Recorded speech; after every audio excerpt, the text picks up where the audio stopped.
Hello and welcome to Boom 11 once again. And today we're going to be previewing rather, two matches that are going to be coming up ahead. It is Ronaldo who is back on the pitch after that controversial interview. A lot of things riding on this match, definitely for him. A lot of wrong. I mean, a lot of critics he has to prove wrong, and obviously later tonight we have the Brazilians finally starting their World Cup campaign as well. Interesting day today. I've got Abel with me right here. Abel, how do you look forward to today's day?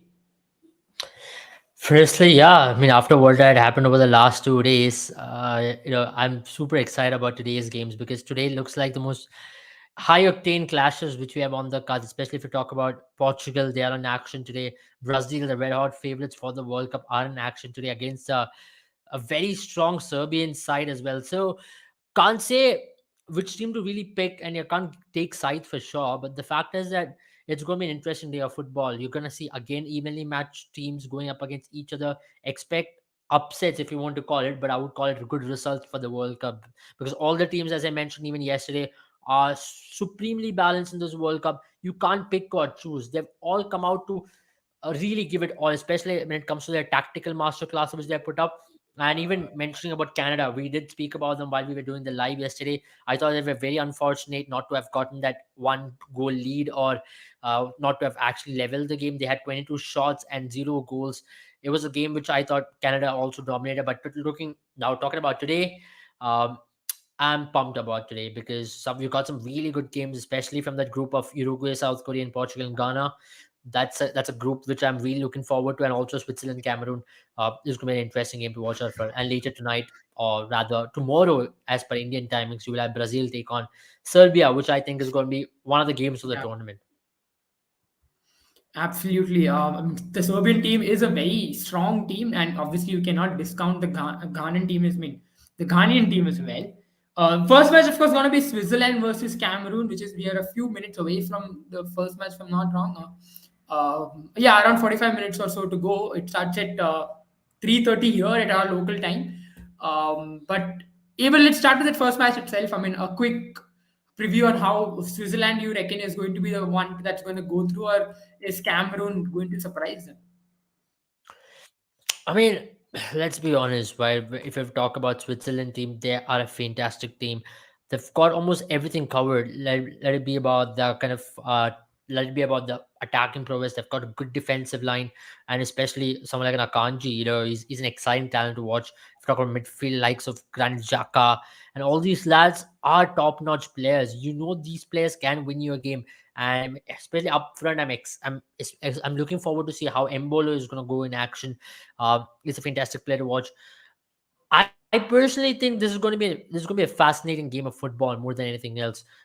First, I say that mainly because of the fact that how Switzerland have been shaping up over the last few years. They've been a Yeah. team to really take things around. I think they were the team who knocked France out of the Euros as well. So they Hmm. are a team who have gone under the radar time and time again. But the fact is that when it comes to big occasions, they tend to punch above the weight. It's not like they're going to go out there and win a World Cup or something of that sort. But the fact that they tend to punch above the weight and they tend to bring out some really good players. One of the best performances they had put in the recent past, one of the best performances they had put in the recent past has been against France. And remember, even in the Nations League, they've had a very decent run. They've taken down some of the big names in the Nations Hmm. League. So they've got a team which is well balanced. And that's one of the reasons why I think this group of Brazil, Switzerland, Serbia is going to be very interesting. And do not write Cameroon off as well, because what we get with Cameroon is also that they are a team who goes under the radar time and time again because of the fact that they're not the best team in Africa. When you talk about Africa, you have an Egypt, you have a Senegal, you even have a Ghana, for example. But this Cameroon team in World Cups have always done pretty decently. That's why I'm pretty fascinated about how Cameroon is going to go into action. Um, if I were to just talk about that game one, I'm expecting Switzerland to win that game, but at the same time, it could possibly also be a nil-nil draw, which we've been seeing in this World Cup quite a lot of times. Yeah, absolutely. Let's talk about the second game then. Obviously, the one that a lot of people are talking about, right? I mean, the one where Ronaldo is going to come onto the pitch. There's a lot of controversy between the fact that, off the pitch about Ronaldo, but he did say in that interview that he is pumped for the World Cup. He wants to prove a lot of people wrong, and that he's still up for this tournament. And he also did allude to the fact this is his last chance ever, his fifth World Cup, last chance to lift that trophy. How do you reckon Portugal will go ahead? And let's also look at the fantasy 11 that you can pick for this team, for this I mean, lineup. first, I think we should look for the fantasy 11 of Switzerland versus Of course, Cameroon. I versus, think yeah. that's the team which we should be looking at. If you look at the starting lineup, which has been also announced, I think Switzerland are going with a 4-2-3-1 formation. They've got Akanji starting, they've got Widmer on the wing back side, and they've got Elvedi as well. Impressive team, to be very honest. Not to lie about that, or not to hide anything off that. They are a team who will be looking to get that first goal. They like to play with the possession on the ball. They're not a team who really goes out, sit backs and plays. That's not the kind of style of play they played. Remember that when you talk about Cameroon, they've got Choupo-Moting who's been in decent form. They've got Mbeumo who's been in decent form as well throughout the course of the season. Tolo is another player I'm looking at, especially on the left hand side as a left back for Cameroon. But if you look at this fantasy 11, we have gone with Onana. It was a no-brainer because he's such a fine keeper. Even if you talk about European football, you had to go Yeah. with Onana. We have gone with Ricardo Rodriguez as well, who's a right back for Switzerland. Now we have gone with Manuel Akanji, is another centre back who's starting for Switzerland. We've gone with Nkolu. Nkolu is a starting centre back for Cameroon today, and we've gone with Widmer as well. As I mentioned, he's a strong wide back contender, and he can really give you that width on the right hand side, and he can if he can pin in 2 assists for you or a couple of assists, and if the team goes on to keep a clean sheet, he's a good pick to keep in your fantasy team. Now talking about the midfield, we have gone with Andre Frank Zambo, but the fact is that Zambo is not starting today, so you can maybe go with Anguza or Hongla, or maybe if you want, you can go with the Chaka as well. On the other hand, no, not Chaka, sorry, Froeler as well. Froeler alongside him, we can maybe go with a Saw, because these lads are pretty good. And Vargas, I think you can also find Vargas uh, on the midfield options in the fantasy 11. Vargas is another option you can go with, but I would still say going with the Hongla. Uh, he's a good he's a I think instead of when you're going with Zambo, uh, uh, it's a better replacement for him. It's a more like to like replacement, or you can go with Angueza as well. So that's the midfield options which you have, and Granit Xhaka should be a no brainer in this team because when he wears the Switzerland shirt, he goes on to put up a very strong performance whenever he steps on the field. So that's another option you have. Uh, of course, Freuler is a sure starter which you should keep in your team. But when you talk about striking options, you can keep in a Saw, you can keep in a Shakiri, and also you can keep in Embolo. As I mentioned, Embolo is a player who I'm really looking forward to. He's starting as a striker in today's game. And also Choupo-Moting is another option which you should be trying to look as well.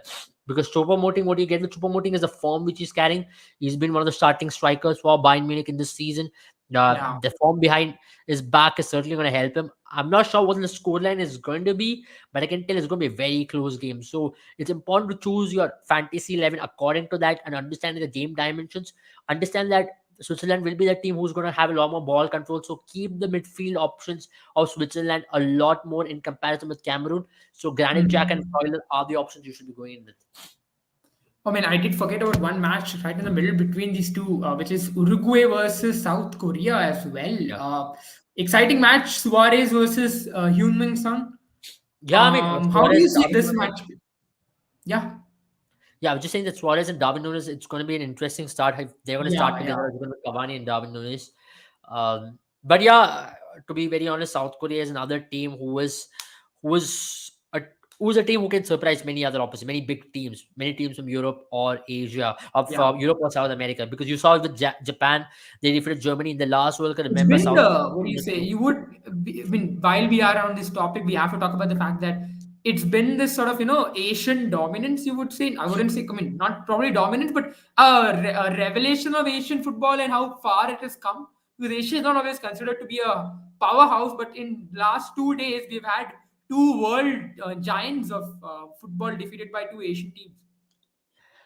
Yeah, you can say it's a resurgence of Asian football in some sort, but at the same time, you can't really say it's just this World Cup or 2 days. If you even look at the last World Cup, you saw South Korea going on to defeat Germany. You've seen teams like Yeah. Iran and Morocco really put up a show in the World Cup. So Asian football has been on a rise, and that's also because a lot of these Asian players are playing in Europe. Now look at the Japanese squad. A lot of their players play in the Bundesliga, and Hmm.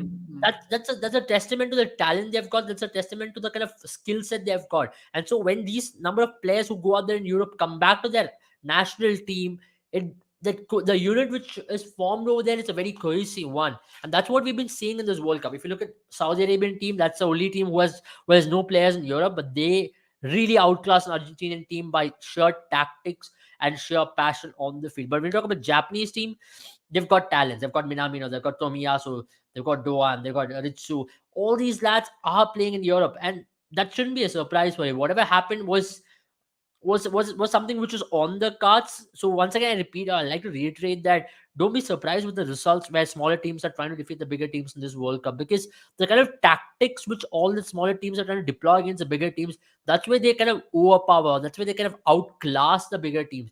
The bigger teams. I'm not trying. I don't want to create a discrepancy by saying these teams are bigger, but in terms of the reputation these teams carry, right?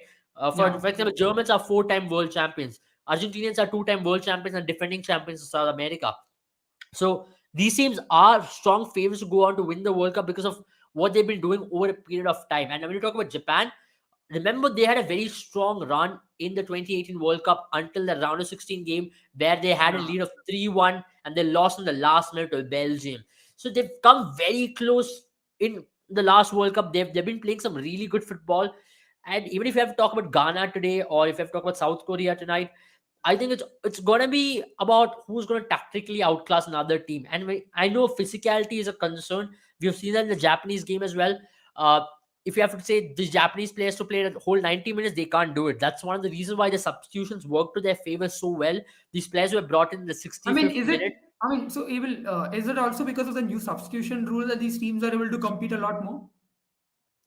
Yes, I could say partly yes, partly no. But what's been happening is that these teams have had better plannings against the bigger teams. Hmm. So what they're doing is, even if they're unable to execute that plan in the first half, come the second half, they look like a unit who is much more composed. The composure is a factor, and also when you talk about temperament, right? Temperament in football is unlike cricket. When you talk about temperament in football, it's about how you maintain the composure. It's about how you can maintain shape, because when you start panicking like the Argentinian team or the German team, you start losing shape, which can really cost you games. And that's what happened in both of these games. When momentum starts riding on the other end, it's important to maintain the composure, maintain the line, stick to your plan, stick to your game plan, and play the football which you are good to playing. Don't get back at that point. When the momentum can shift very quickly in football. It could be a crowd factor which could really push you on. The opposite team starts pressing at that point. If you're going to really feel like you're going to crumble, then you will end up crumbling more often than not. So Yeah. that's what's been happening with the bigger teams. They're crumbling against the smaller team because it's also because of the added pressure of the World Cup. At the end of the day, this is a World Cup. This is not a mere friendly nation tournament. So the World Cup preparations plus the pressure or the burden of weight on your team is it's been shown in most of these teams when they've been stepping on the field. And talking about the tactical masterclass, now let's talk about South Korea. South Korea, I think they are a team who can really go on to do well. They've got a very strong defensive line. I mean, especially if you talk about Kim Min Jae, who has been having a very good season with the Napoli squad. He has been one of the best defenders in Serie A for the entirety of the season so far. So, of course, they've got Heng Ming Son. There's no need to mention about how good a player he can be. They've also got Kim and Hwang Lee in the striking positions as well. These lads are top notch when it comes to their ability, in terms of what they can possibly do against these bigger teams. So it shouldn't come as a surprise. It shouldn't come as a surprise, firstly, for all these players or for all these teams that okay, South Korea has gone on to defeat Uruguay. I think it shouldn't be a surprise. It should be normalcy from now onwards in international football, that because of the number of players who have been going out there and playing in Europe and other leagues, and the number of tactical analysis which are done by coaches to at least outclass them tactically, if not physically or in skill wise, is one of the reasons why this World Cup is more balanced. And secondly, talking about the sheer pressure, they've been able to handle pressure a lot better than the bigger teams. Yeah, I mean, absolutely. Well, what about the fantasy picks for this team for this match? Then Uruguay versus South Korea. Some superstars definitely playing in this team. We have, Yeah, Heung-min Sung, Luis Suarez is probably the end of yeah. his twilight of his career, and then we have Darwin Nunez, who supposedly, the obviously a replacement for a long time player a long time player and probably a possible replacement for Luis Suarez. Yeah, so what we've gone with And the I mean, not to fantasy forget side is about very. Federico Valverde as well. Yeah, yeah. So with the fantasy team, I think we've gone with a very strong lineup in terms of what we are going to suggest you. We've gone with the Korean keeper in Seong Young Kim, and we've gone with Matthias Oliver, the left back from Napoli. Then we've got another player from Napoli, that is Min Jae Kim Min Jae. Rather, he's another centre back. So we've gone with the two Napoli superstars from the season who are in form. Then with Jose Jimenez, the Atletico Madrid centre back, because Araujo is still out. There is no confirmation on Araujo starting for this game. So we have gone with Jimenez, and of course we're going with Sebastian Coates as well. Uh, I personally think you can still go with Caceres. It's another option you can go in with, or maybe even Diego Godin, because this is another with Diego Godin. You get the experience. He's a much more astute defender. He's much more composed on the ball. You'll get that from him, though the age doesn't help him. He's on the later side of 30s, but he's an experienced captain. The physicality what he's got, the technique what he's got as a defender is top notch. So it's going to be a choice which you have to make between Jimenez and of course Godin. But talking about the right back, you can also go into Caceres or Coates or Himminson. I think you have to choose him in your team, regardless of where you play, in whatever fantasy team you build Yeah. in a week in a Premier League, or even wherever you play. Himminson can be a player who can come into the scoring sheet very soon. And Jong is another player we've got with another midfield option. And when you talk about Rodrigo, Bentancur, and Fede Valverde, he can play anywhere on the pitch and give you that fantasy points because of his ability to score, assist, make the runs, interceptions, passing skills.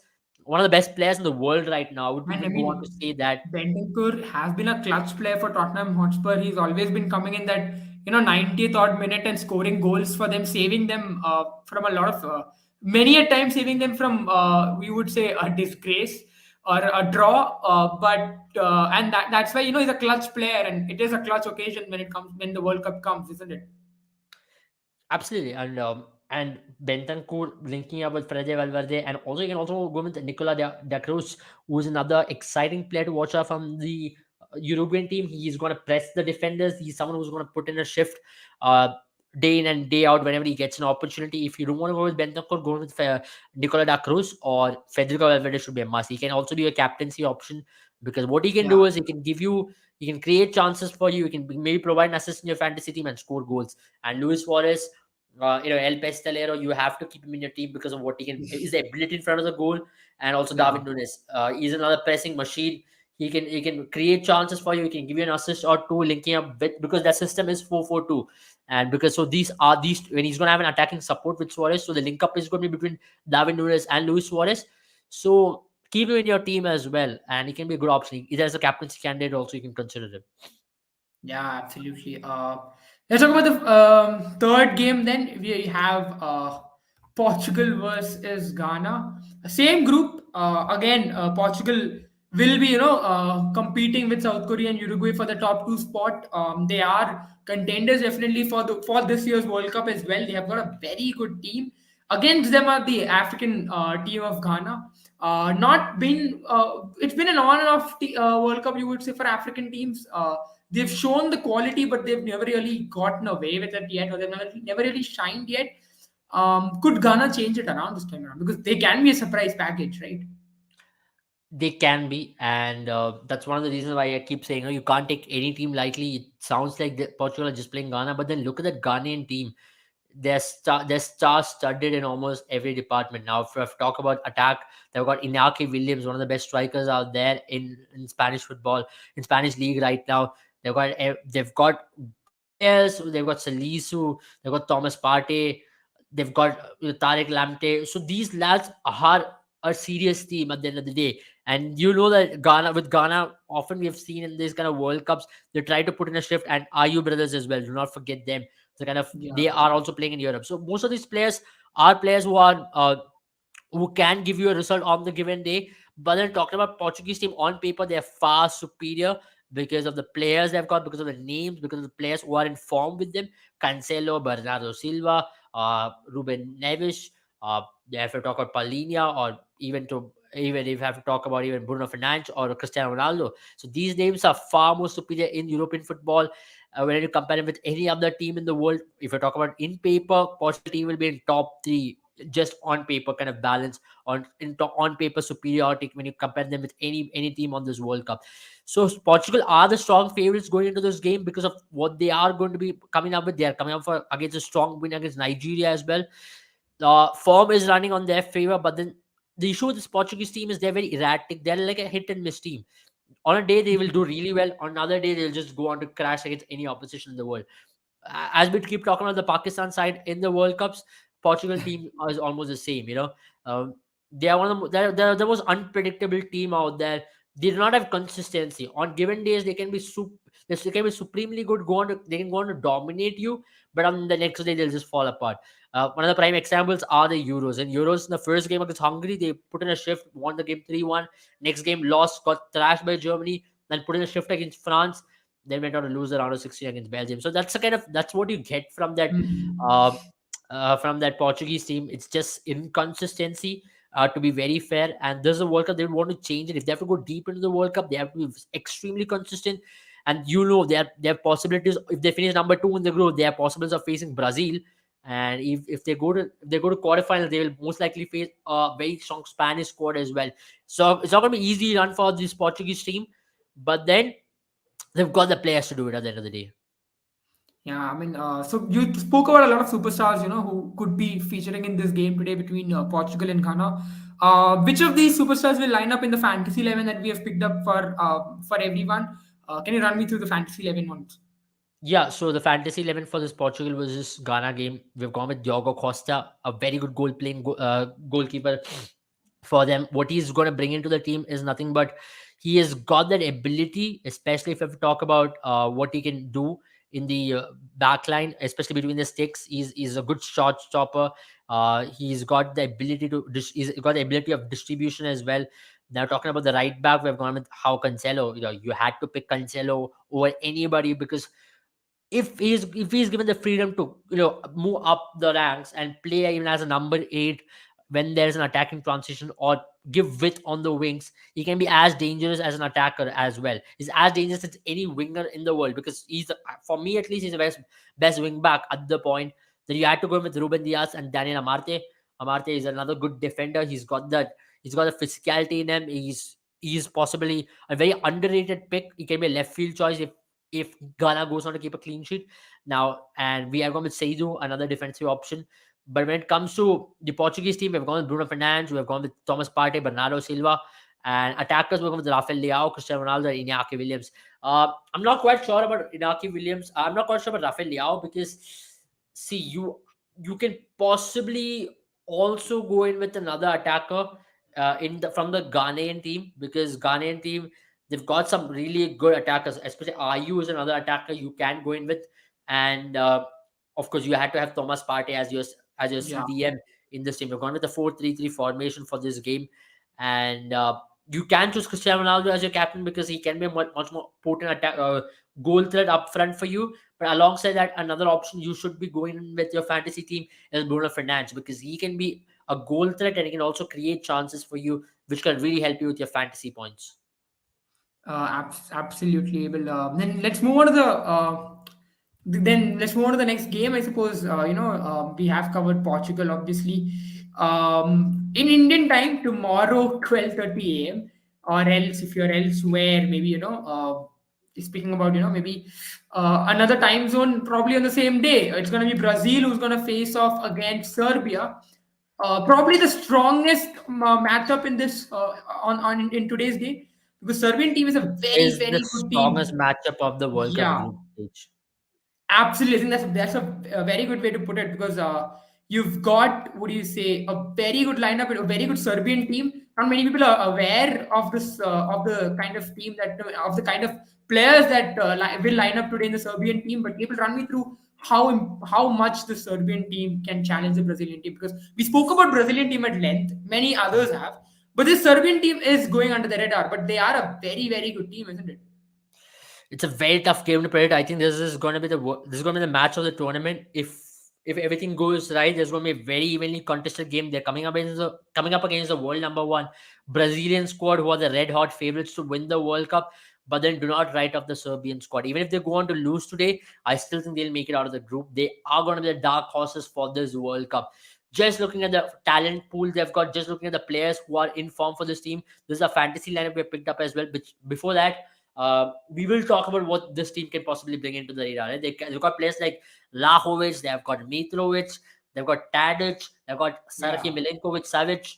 The only issue for them they're going to face is their back line, which will be Yeah. tested by a very quality Brazilian attacking side. I mean, Now, when it it comes is to a the mid, kind of a match, isn't it? Because we spoke about Brazil and we did speak about how Brazil's backline is probably a bit of a weak point for them. yeah, So it's two very good attacking lines going against two probably moderate lineups. Obviously, you wouldn't say that Brazil's backline is as weak as Serbia's, but definitely one their weaker link, right? absolutely. So this is going to be a game which is going to be decided by who's going to play the worst defensive game. Now, Yeah, yeah. talk if you have to add players to that, another player who might cause a lot more attacking threats is Philip Kostic. He can play as a wing back in this team. He can play as a winger. He can play as a midfielder. Same thing, when you talk about Savage and also Tadic and alongside Lahovic, Jovic, and Mitrovic, these players are in crazy form.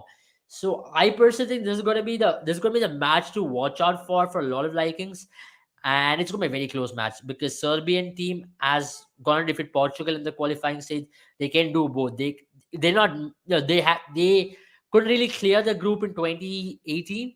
It was the same group, Brazil, Switzerland, and Serbia, and they did not have these kind of players. But now I feel that this is the golden generation, right, of Serbian football. I've gone with this kind of fantasy lineup. Now, if we talk about the fantasy lineup, we've gone with a very evenly matched up fantasy lineup. You have a Milinkovic in the defensive line, you've got a Zivkovic, you've got Marquinhos and Alexandro.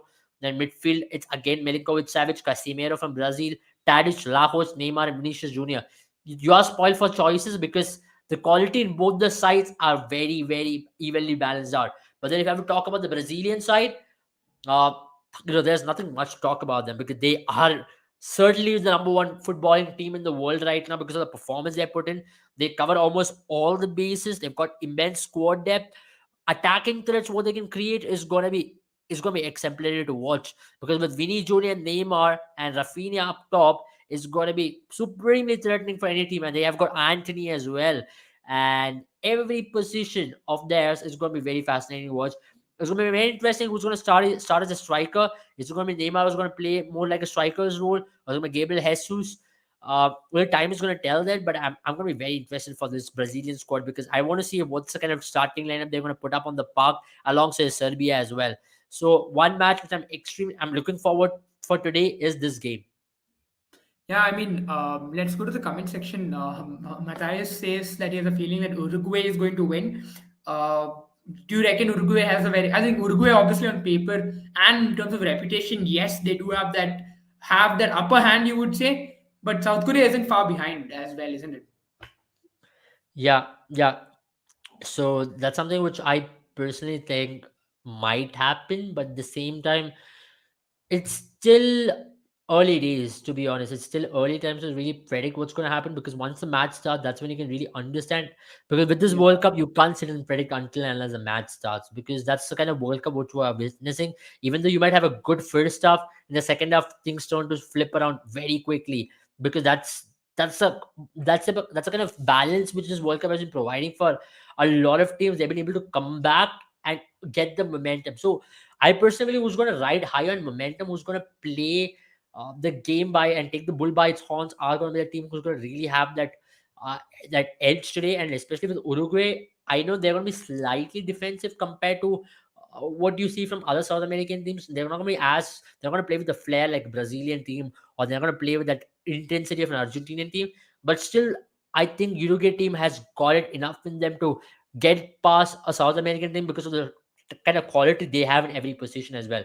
Now, if you talk about Federico Valverde, Bentancur, and Luis Suarez, these lads have got that ability. They all are individual match winners. If you give them that opportunity, they're going to be very clinical in terms of their finishing, in terms of their chance creation, in terms of them taking the game deep as well. So a close game. which I'm expecting, but I think Uruguay should be able to win it. Yeah, absolutely. Natasha says that she likes this formal outlook. That's because we are back from the college, and I think you guys caught me in the middle of a yawn as well. We are a little tired, but I mean, it is what it takes. Yeah, I mean, we have to cover the World Cup right before the matches because these matches are very exciting, and I mean, we did need to make sure that the fantasy 11s are out early so you can make your informed decisions as well. So, Abel, we are just 15 minutes away from the first match of this day. It's going to be another exciting day in today's World Cup. But so here, who's your player to watch out for in today's in today's day? I mean, out of all the four matches that we're going to have, is that one player you think is going to end up all over the Instagrams and the Twitters and the Snapchats or whatever? Snapchat Vinny of a Jr., football team. very close to picking Vinicius Jr. and also, um, if I've take about another player, I think Darwin Nunes is going to have a decent day in the field, is what I believe. If I've talked about these two games, and also maybe Tadic, he's going to have a good game, is what I bet. But if I've talked about one player to watch out for, I think it's going to be Vinicius Jr. He's been in exemplary form throughout the last 12 months. He's been putting in a show whenever he's gotten the opportunity for Brazil or even for Real Madrid. So Vinicius Jr., if he's going to score today, I bet he's going to dance and he's going to break the internet as well once again. Yeah, Armando Bohar Diaz says that Ghana is going to win 2-1, which is, by the way that the so-called smaller nations have been winning. It's been a trend. Argentina lost 2-1, then we had Germany lost 2-1, and could it be Ghana today? Could Ghana do it as well? 3 days, Hmm. three upsets. What do you Yeah, reckon? yeah, I think fourth one is coming. I don't know if you which one is going to be an upset, but definitely, if you're a Portuguese fan, you'll hope Brazil one is an upset, and if you're a Brazil fan, you'll hope the Portuguese one is an upset. But I think one is coming for sure. It's maybe not an Yeah. upset, but maybe at least a draw, which might be coming. But I wouldn't still call it upset, as I mentioned. It should be a very good World Cup to watch for this reason that all the teams are finely balanced, but the reputation at which a smaller team carries and a bigger team's reputation not to carry that, and if that gets toppled, then you can maybe call it an upset. Fair enough. Fair enough. Well, that's pretty much it from our end, then, guys. Just 30 minutes to go for the match to begin. We hope you enjoyed and understood all of the fantasy fine points that we spoke about today, and we will be back tonight. And we will be tonight, at least in India. We'll be back definitely later on today. It's probably the best way to put it. And we'll be covering some of these matches, obviously, right before the Brazil match. That's where we're looking at. Or maybe after the And Brazil match. So let's maybe, see. yeah, you never know. But yeah, thank you so much, guys, for joining once again. Thank you, Abel. And we'll be back. That's all I'll say. Bye bye, guys. Have a good time.